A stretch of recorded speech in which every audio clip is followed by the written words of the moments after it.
Good morning बच्चों। Online class में आप बच्चों का स्वागत।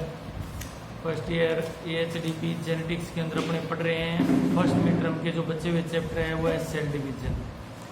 देखो बच्चों, ये चैप्टर है, ये आपका आएगा फाइनल में, फाइनल जो एग्जाम होगा उसमें। सेकेंड मिड टर्म का आपका सिलेबस कंप्लीट है, तो उसको अच्छी तरह से तैयार करो और ये चैप्टर भी देखो। लेकिन मैं आपको जानकारी के लिए बता देता हूँ कि ये जो चैप्टर है वो बचा हुआ पार्ट है, वो करवा रहे हैं फर्स्ट मिड वाला, जो अब सेकंड मिड नहीं है, फाइनल में आएगा। लेकिन अच्छे चैप्टर हैं, अच्छे पर्सन आते हैं, और यही चैप्टर हैं जो आगे आपके कंपटीशन में भी इनमें से पर्सन बनने की संभावना रहती है। तो अपने अर्धसूत्री विभाजन की पिछली क्लास में अर्धसूत्री विभाजन किसे कहते हैं, शब्द किसने दिया, किन सेल्स में, कोशिकाओं में मतलब अर्धसूत्री विभाजन यानी कि मियोसिस की प्रक्रिया या मियोसिस अर्धसूत्री विभाजन होता है। अब अपने बात कर रहे हैं कि अर्धसूत्री विभाजन की अवस्थाएं, प्रोफेज, मेटाफेज, एनाफेज, टीलोफेज। सबसे पहले अपने बात करते हैं प्रोफेज। प्रोफेज यह अर्धसूत्री विभाजन की सबसे लंबी व जटिल अवस्था है। सबसे लंबी व जटिल अवस्था है कौन सी? पूर्व प्रोफेज अवस्था। अब एक बात बताओ, जो अर्धसूत्री विभाजन है इसकी मुख्य 4 अवस्थाएं हैं, प्रोफेज, मेटाफेज, एनाफेज, टीलोफेज। शब्द को ध्यान से है, 4 अवस्थाएं, अवस्थाएं हैं 4। ही प्रश्न पूछ लिया जाए अर्धसूत्री विभाजन की कितनी अवस्थाएं हैं? 4। अब बात आती है प्रोफेज। प्रोफेज की आगे 5 उप अवस्थाएं हैं। कौन सी उप अवस्थाएं? तो आपको बिल्कुल भी जल्दबाजी नहीं करनी है, प्रश्न को देखना है भी वो अवस्थाओं की बात कर रहा है या प्रोफेज की जो आगे उप अवस्थाओं की बात कर रहा है। तो अगर बात आती है अभी अर्धसूत्री विभाजन के दौरान सबसे लंबी अवस्था कौन सी है और जटिल अवस्था कौन सी है, वो है प्रोफेज अवस्था। कौन सी? प्रोफेज अवस्था। प्रश्न को ध्यान से सुनना है। अर्धसूत्री विभाजन के दौरान सबसे लंबी व जटिल अवस्था कौन सी है, तो वो है प्रोफेज अवस्था। क्यों ये प्रश्न बार बार इसलिए रिपीट कर रहा हूं, जब अपने इनकी उप अवस्थाएं पढ़ेंगे तो उनमें भी आएगी कोई सबसे लंबी उप अवस्था। तो ये अवस्था है प्रोफेज या मेटाफेज, सॉरी प्रोफेज अवस्था है जो लंबी व जटिल अवस्था है। इस अवस्था के प्रारंभ में जो गुणसूत्र है क्रोमेटिन जाल के रूप में दिखाई देते हैं। ये आप उसी तरह से जो अपने समसूत्री विभाजन के अंदर पढ़ा, यानी कि प्रोफेज में जो गुणसूत्र है वो क्रोमेटिन जाल के रूप में दिखाई देते हैं। केंद्र का आकार बढ़ जाता है, जो न्यूक्लियस, केंद्र को क्या कहते हैं? न्यूक्लियस, और केंद्रिका को न्यूक्लियोलस। न्यूक्लियोलस ये इंग्लिश के वर्ड है। तो न्यूक्लियस का आकार बढ़ जाता है। बस सिर्फ इतनी बात याद रखनी है आपने।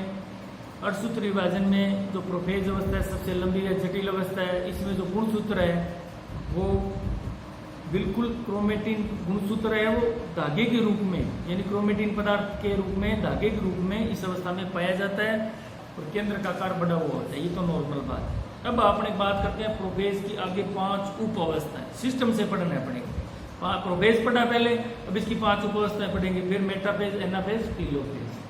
प्रोफेज अवस्था सबसे लंबी व जटिल अवस्था। इसमें गुणसूत्र है वो एक धागे के रूप, जाल के रूप में दिखाई देता है, केंद्र का आकार बढ़ा हुआ दिखाई देता है। देखो अब ये देखो, ये देखो, ये सेल्स है और ये एक धागे के रूप में पड़ा है। तो ये अगर प्रश्न पूछा जा सकता है आपसे, अर्धसूत्री विभाजन में किस अवस्था में जो गुणसूत्र है वो धागे के रूप में, एक जाल के रूप में दिखाई देता है, तो नीचे दे देगा प्रोफेज, मेटाफेज, एनाफेज, टीलोफेज। आपका आंसर क्या होगा? प्रोफेज अवस्था। अब इनकी 5 उप अवस्थाओं, 5 उप अवस्थाओं की, किन की? प्रोफेज की 5, ये 5 उप अवस्थाएं हैं। सबसे पहला काम अपने इनका एक बार नाम रिवाइज करने का। Leptotene, zygotene, pachytene, diplotene, diakinesis. जो अपना पहला फर्ज बनता है वो है भी पहली 5 उप अवस्थाएं है कौन सी? ये उप अवस्थाएं हैं। Leptotene, zygotene, pachytene, diplotene, diakinesis. Leptotene, zygotene, pachytene, diplotene, diakinesis. सबसे पहली लेप्टोटीन। शुरुआत करते हैं उप अवस्थाओं की। प्रोफेज की आगे उप अवस्थाएं हैं, शुरुआत करते हैं लेप्टोटीन से। कौन सी अवस्था? लेप्टोटीन। यह प्रोफेज की प्रथम अवस्था है। किसकी? प्रोफेज की प्रथम अवस्था। और अगर पूछ लिया जाए अर्धसूत्री विभाजन की प्रथम अवस्था, प्रोफेज। अगर पूछ लिया जाए प्रोफेज की प्रथम अवस्था, प्रोफेज की प्रथम अवस्था, ये क्या है? प्रोफेज की प्रथम अवस्था। आगे प्रोफेज की जो उप अवस्था है तो पहला नाम आएगा लेप्टोटीन। कौन सी? लेप्टोटीन। क्रम से याद रखना है इसमें, leptotene, zygotene, pachytene, diplotene, diakinesis. इसी अवस्था में जल अवशोषण के कारण केंद्र का आकार व आयतन बढ़ जाता है। जल का अवशोषण होने के कारण क्या है? केंद्र का आकार व आयतन बढ़ जाता है। लेप्टोटीन की बात कर रहे हैं, प्रोफेज की प्रथम अवस्था, जिसमें क्या है? जल अवशोषण के कारण जो केंद्र का आकार व आयतन बढ़ जाता है। गुणसूत्र पतले, लंबे, धागीनुमा हो जाते हैं। देखो अब बात ध्यान दो, बात प्रोफेज की चल रही है। प्रोफेज की तो ये उपावस्थाएं हैं, ठीक है। प्रोफेज में अपने को पता है गुणसूत्र किस रूप में दिखाई दे रहे हैं? एक जाल के रूप में, धागे के रूप में दिखाई दे रहे हैं। वहीं लेप्टोटीन की बात करते हैं तो गुणसूत्र क्या है? लंबे पतले धागे के रूप में दिखाई देते हैं। इन पर मोतियों के समान एक संरचना स्पष्ट रूप से दिखाई देती है, जिन्हें क्रोमोमीर्स कहते हैं। एक नई बात आई है कि जो प्रोफेज की उपावस्था है लेप्टोटीन, इसके अंदर क्या है? यह प्रोफेज की प्रथम अवस्था है, पहला पॉइंट आपको पता ही है। दूसरा पॉइंट, जल अवशोषण के कारण केंद्र का आकार आयतन बढ़ जाता है, नॉर्मल बात है। तीसरी बात, जो प्रोफेज में धागेनुमा संरचना है तो इसकी लेप्टोटीन में भी क्या है? गुणसूत्र एक धागे नुमा संरचना के रूप में, पतले रूप में दिखाई देता है। लेकिन ये जो गुणसूत्र धागे के रूप में दिखाई दे रहा है, इन पर कुछ मोतियों समान संरचना पाई जाती है, जिन्हें क्रोमोमीर्स कहते हैं। नया क्वेश्चन बन गया, क्रोमोमीर्स किसे कहते हैं? तो आपका आंसर क्या होगा कि जब धागे के रूप में गुणसूत्रों की संरचना पर मोतियों के समान संरचना पाई जाती है तो उन्हें क्या कहते हैं? क्रोमोमीर्स कहते हैं। क्रोमोमीर्स कहते हैं। गुणसूत्र कुंडलन व छोटे व मोटे हो जाते हैं। अब देखो प्रोफेज की जो अवस्था है लेप्टोटीन, इसमें क्या है? जो गुणसूत्र धागे के रूप में दिखाई दे रहे थे वो धीरे धीरे संघन हो रहे हैं और छोटे मोटे ऐसे कुंडलित होकर दिखाई दे रहे हैं। प्रश्न क्या बन जाएगा? प्रश्न ये बन जाएगा, किस उप अवस्था में गुणसूत्र है वो कुंडलित होकर छोटे मोटे रूप में दिखाई देते हैं? तो वो आपका आंसर होगा लेप्टोटीन। आरएनए तथा प्रोटीन का अधिक निर्माण होने के कारण केंद्रिका न्यूक्लियोलस का आकार बढ़ जाता है। कोई विशेष बात नहीं है, सिर्फ ध्यान रखना है कि आरएनए का जब ज्यादा अवशोषण होगा, जल अवशोषण के कारण तो केंद्र का आकार व आयतन बढ़ेगा। लेकिन जब आरएनए का अधिक अवशोषण होने के कारण किसका आकार बढ़ जाएगा? केंद्रिका, जिसे इंग्लिश में कहते हैं न्यूक्लियोलस। तो ये इतनी बात किसमें पढ़नी है आपको? प्रोफेज की जो पहली उपावस्था है लेप्टोटीन। लेप्टोटीन प्रोफेज की प्रथम अवस्था है। इसके अंदर जल अवशोषण के कारण केंद्र का आकार व आयतन बढ़ जाता है। इसमें जो गुणसूत्र धागे के रूप में, पतले धागे के रूप में दिखाई देता है, उस पर मोतियों के समान संरचना पाई जाती है, उसे क्रोमोमीर्स कहते हैं। गुणसूत्र है संघन होकर छोटे मोटे हो जाते हैं। छोटे मोटे का मतलब मैंने आपको बताया था समसूत्री के अंदर। मान लो ये धागे के रूप में दिखाई दे रहा है, लेकिन ये प्रोफेज की जो उपावस्था है कौन सी? लेप्टोटीन, इसमें ये जो धागा है वो धीरे धीरे संघन होना शुरू हो जाएगा, संघनित होना शुरू हो जाएगा। ठीक है, लेप्टोटीन पढ़ लिया। अब दूसरी अवस्था, लेप्टोटीन के बाद में जाइगोटीन। लेप्टोटीन के बाद में कौन सी अवस्था आती है? जाइगोटीन। ये अर्धसूत्री विभाजन है, अति इंपॉर्टेंट है क्योंकि ये प्रजनन कोशिकाओं के अंदर होता है। जाइगोटीन दूसरी अवस्था, लेप्टोटीन के बाद में जाइगोटीन। जाइगोटीन के अंदर क्या होता है? समजात गुणसूत्र, इंग्लिश में कहते हैं होमोलोगस क्रोमोसोम। समजात गुणसूत्र जो एक ही लक्षण, जिनमें समान लक्षण पाए जाते हैं, वो कौन से हैं? Homologous chromosome.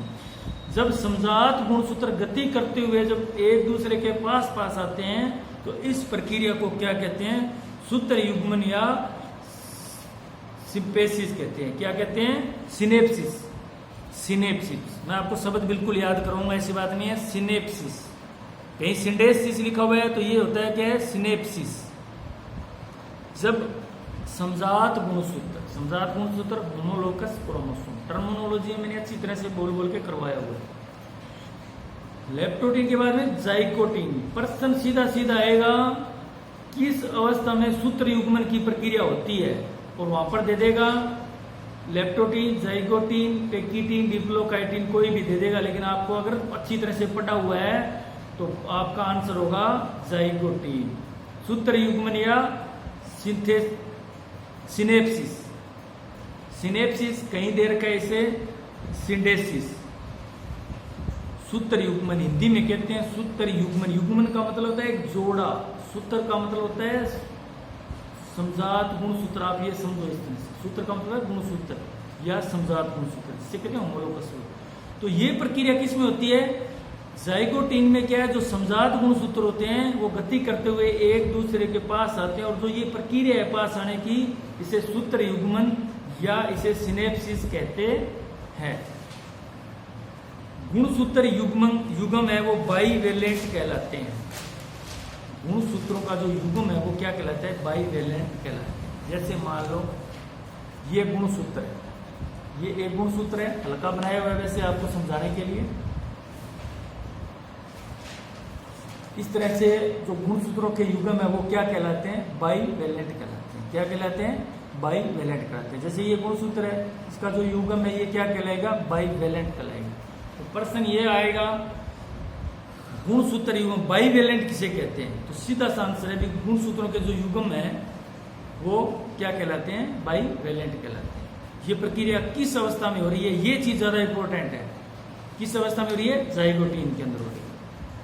अब नेक्स्ट तीसरा पॉइंट, प्रत्येक गुणसूत्र में क्या होते हैं? दो क्रोमेटिड होते हैं। क्या होते हैं?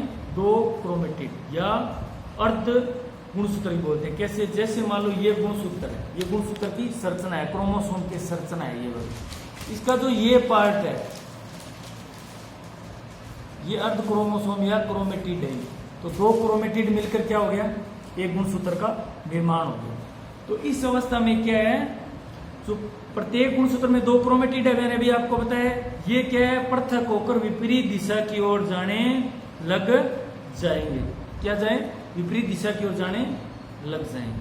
तो ये ध्यान रखना, प्रश्न पूछा जाएगा वे जो गुणसूत्र है उसके जो क्रोमेटिड है वो पृथक होकर एक दूसरे से अलग किस अवस्था में? तो ये आपको ध्यान रखना है, जाइगोटी।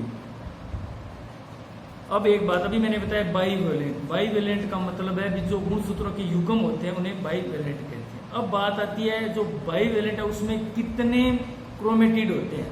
कितने क्रोमेटिड होते हैं? क्रोमेटिड ये देखो, तो 4 क्रोमेटिड का एक बाईवेलेंट के अंदर कितने क्रोमेटिड है? 4 क्रोमेटिड, और जिन्हें टेट्राड कहते हैं। क्या कहते हैं? टेट्राड। ये नए टर्म है, ये आपको 2-3 बार आप याद करोगे, समझोगे, याद हो जाएगा, फिर तो आपके रनिंग में आ जाएगा। और पर्सन यही इंपॉर्टेंट पर्सन बन रहे हैं, इससे ज्यादा डीप पर्सन नहीं बन सकते। सबसे पहले अपने पढ़ा था गुणसूत्र युग्म बाईवेलेंट कहलाते हैं। गुणसूत्रों का जो जोड़े युग्म होते हैं वो बाईवेलेंट कहलाते हैं। अब बात आती है बाईवेलेंट में कितने क्रोमेटिड होते हैं? 4 क्रोमेटिड। कितने? 4 क्रोमेटिड। ये बात याद रखनी है आपको। गुणसूत्रों के युग्म होते हैं वो क्या कहलाते हैं? बाईवेलेंट। जैसे जो होमोलोगस क्रोमोसोम है वो गति करते हुए पास आए, उस प्रक्रिया को अपने क्या कहा था? सूत्र युग्मन। सूत्र युग्मन या सिनेप्सिस कहा था। उसी तरह से जो गुणसूत्रों के युग्म होते हैं उन्हें बाईवेलेंट कहते हैं, और एक बाईवेलेंट में 4 क्रोमेटिड होते हैं। एक बाईवेलेंट में 4 क्रोमेटिड, और इस अवस्था को टेट्राड अवस्था कहते हैं। किस अवस्था को? जिसमें 4 क्रोमेटिड होते हैं उस अवस्था को टेट्राड अवस्था कहते हैं। ये शब्द आएगा तो अब प्रश्न नए बनेंगे भाई। बाईवेलेंट शब्द तो पता ही है, गुणसूत्र के युग्म में। अब बात है टेट्राड अवस्था। तो ये जाइगोटीन अवस्था के अंदर ये टेट्राड अवस्था पाई जाती है, जो शब्द अपने पढ़ा है। अब एक बार लेप्टोटीन जाइगोटीन के बारे में थोड़ा दोबारा समझे भी, इसके अंदर क्या प्रक्रिया होती है। पहला प्रश्न पूछा जाएगा आपसे, जो किस अवस्था के अंदर सूत्र युग्मन की प्रक्रिया पाई जाती है? तो आपका सीधा सीधा आंसर होना चाहिए जाइगोटीन। प्रश्न आसान लग रहे हैं अपने को, लेकिन जब ऑप्शन में 4 दिए होते हैं ना option, leptotene, zygotene, diplotene, diakinesis, तो दिमाग घूम जाता है। सिंपल सा प्रश्न आता है, लेकिन अपने सोचते हैं इसमें था, तो बस सीधे सीधे ये प्रश्न बनते हैं आपके। अब नेक्स्ट अपनी जो आ रही है,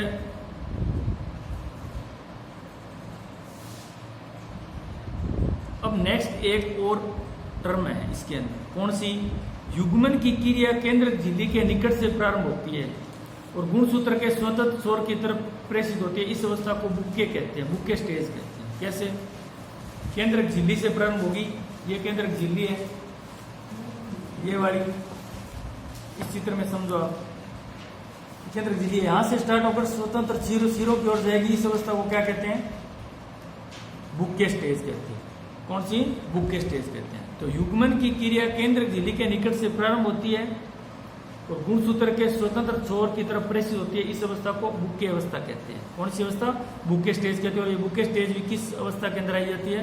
जाइगोटीन के अंदर। इतना डीप तो नहीं पूछेगा, लेकिन आपको थोड़ा पता होना चाहिए बुके स्टेज किसे कहते हैं। जब युग्मन होता है, सूत्र युग्मन, अभी पढ़ के हैं सूत्र युग्मन। सूत्र युग्मन का मतलब जो समजात गुणसूत्र है जो पास पास आते हैं, तो सूत्र युग्मन की प्रक्रिया जब केंद्र झिल्ली से स्टार्ट होती है और गुणसूत्र के स्वतंत्र छोर तक जाती है, तो इस प्रक्रिया को बुके स्टेज कहते हैं। कौन सी?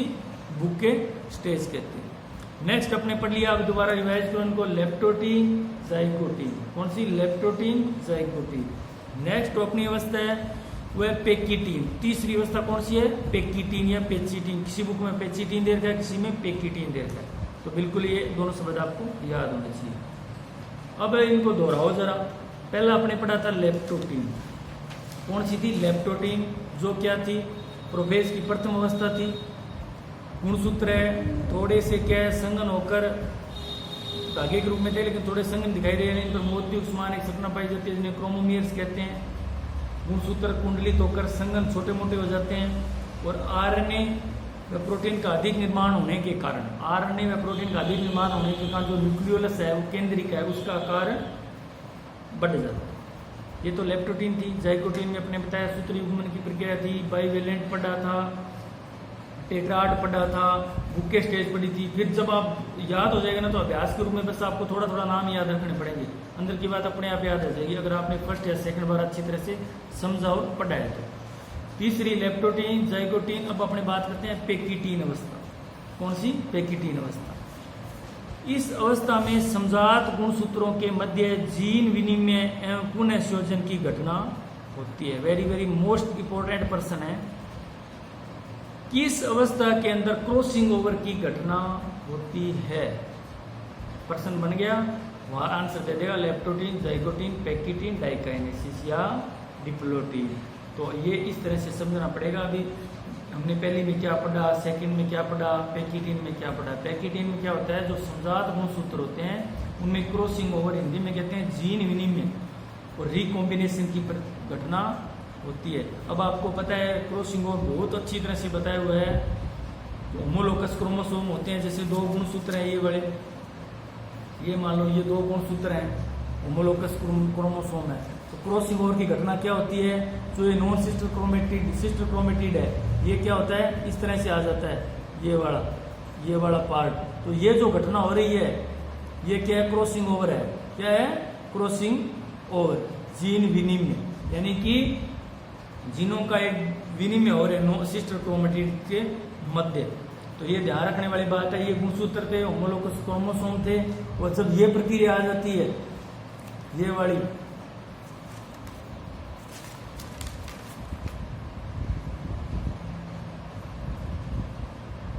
तो जो ये स्थान है, ये यहाँ पर क्या हो रहा है? जीन विनिमय, क्रॉसिंग ओवर, जीनों का आदान प्रदान हो रहा है।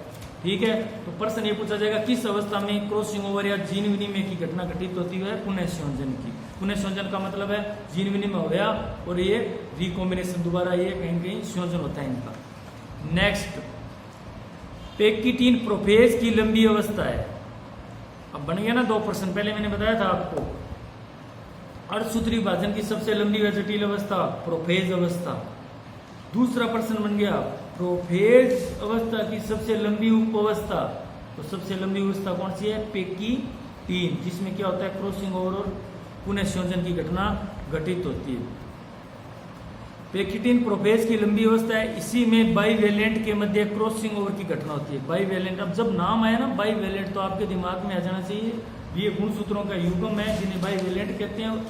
एक बाइवेलेंट के अंदर 4 क्रोमेटिड होते हैं जिन्हें टेट्राड कहते हैं। बस ये नाम आ जाना चाहिए, बाइवेलेंट शब्द बोलते हैं आपके दिमाग में। ये गुणसूत्रों का युग्म है। मान लो ये गुणसूत्र है, इसको अपने बाइवेलेंट बोलते हैं। इनमें 4 क्रोमेटिड होते हैं, ठीक है, और जिन्हें क्या कहते हैं? टेट्राड कहते हैं। ठीक है, तो पेकिटीन अवस्था में क्या हो रहा है? बाइवेलेंट के मध्य क्रॉसिंग ओवर हो रही है, अपने ऊपर बताई दिया। क्रॉसिंग ओवर जीन विनिमय की घटना इसमें होती है। दूसरी जो वेरी वेरी मोस्ट इंपोर्टेंट बात है वो क्या है? इन गुणसूत्रों के खंडों में आदान प्रदान की घटना एक विशिष्ट स्थान पर होती है। अभी मैंने आपको बताया था क्रॉसिंग ओवर हो रहा है, जैसे मान लो ये वाला क्रॉसिंग ओवर क्रॉसिंग ओवर की घटना हो रही है इस स्थान पे। अब इसे क्या कहते हैं, जिस स्थान पर क्रॉसिंग ओवर की घटना घटित हो रही है उस विशेष स्थान को काइज़मा कहते हैं। क्या कहते हैं, काइज़मा कहते हैं। ये जो स्थान है, जिस स्थान पर क्रॉसिंग ओवर हो रहा है उस स्थान को क्या कहते हैं, काइज़मा कहते हैं। ध्यान से देखो, ये देखो यहाँ पे जीन क्रॉसिंग ओवर है, जीन में घटना घटित हो रही है, लेकिन जिस स्थान पर ये घटना घटित हो रही है क्रॉसिंग ओवर की उस स्थान को क्या कहते हैं, काइज़मा। क्या कहते हैं, काइज़मा का निर्माण होता है।